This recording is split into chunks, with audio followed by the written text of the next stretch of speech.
It's your favorite antagonist, finally back to make not such a negative video.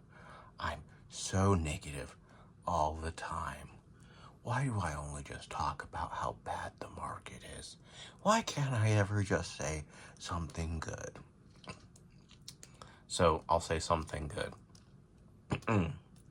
And I want to talk about what I think might be a bit of a overlooked aspect of Pokemon card collecting. And that is going to be shiny Pokemon. Okay? And on top of being a fan of collecting cards, a fan of playing the games and watching the anime, I am a shiny hunter.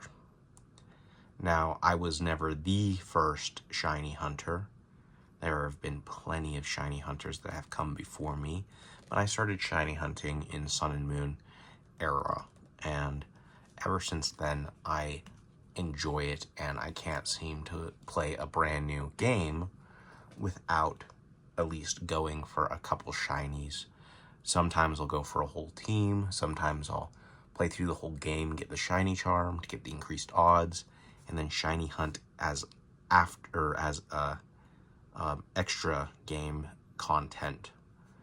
But nevertheless, that is something that has become more and more a thing about Pokemon, is the shiny hunting community has gotten stronger and stronger.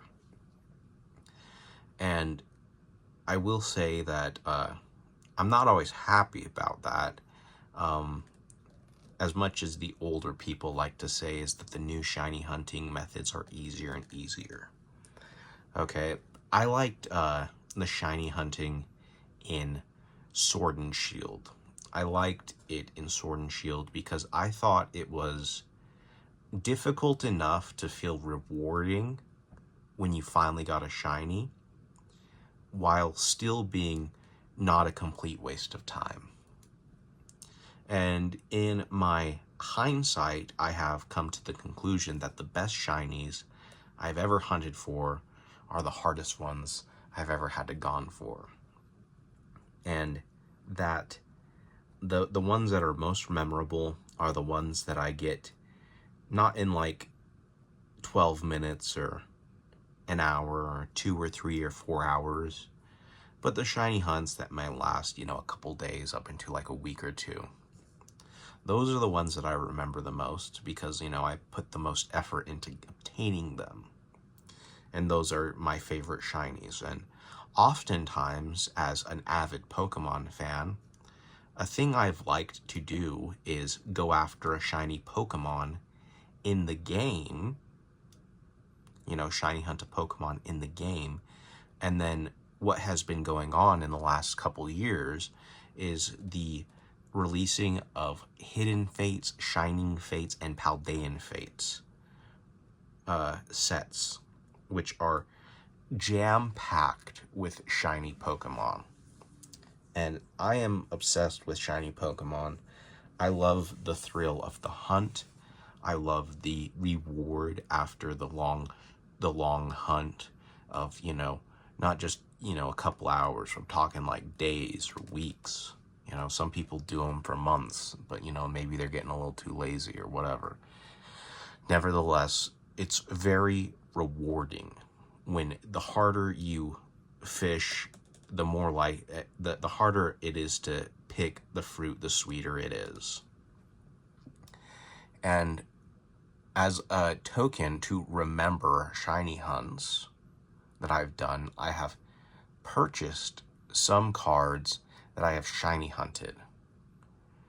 And that is genuine consumerism. That is genuine fanaticism of being a Pokemon fan, because it transcends the logic of why people buy cards. People buy cards because Charizard's the best, Mewtwo's the best, Rayquaza's the best, Lucario's the best. It transcends that.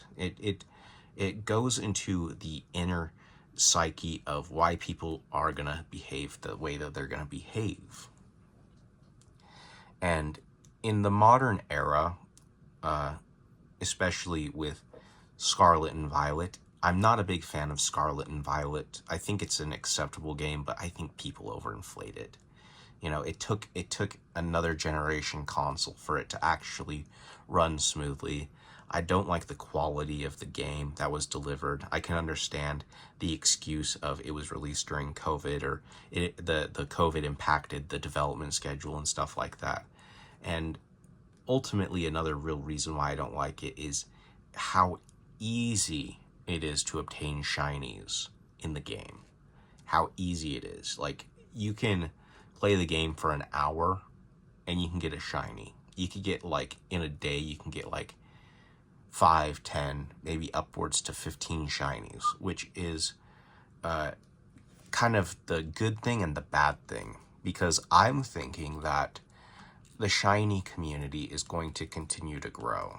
I think that people are going to want more shiny Pokemon than ever, and I think that that people want to go after their favorite Pokemon, and not only their favorite Pokemon that they want a shiny hunt, they're going to want a card to remember the hunt. Or, you know, maybe since they think, oh, it was such a trial for me to get that shiny Pokemon, that I want this too. And it might be a hunt in its own. The hunt for real life Pokemon shinies, and the hunt for shiny Pokemon in the game. And since Scarlet and Violet is so easy to shiny hunt, more and more people are going to start doing it, and more people are interested in it.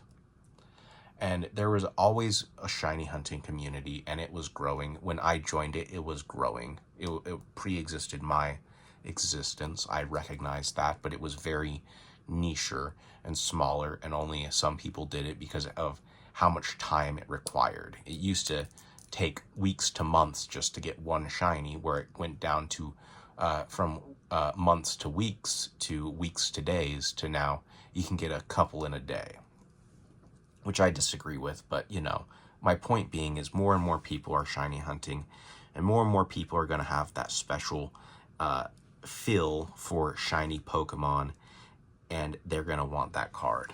And I just wanted to go over some numbers real fast about Hidden Fates, because I am a doomer when it comes to some things. I've said before that if a population of a card is over 1,000, then it's basically over, which Hidden Fates, if you see right here, a Scyther Hollow, 1,649, it is basically over. There are enough on the market that people are going to be able to obtain it in the long run if they really wanted that card.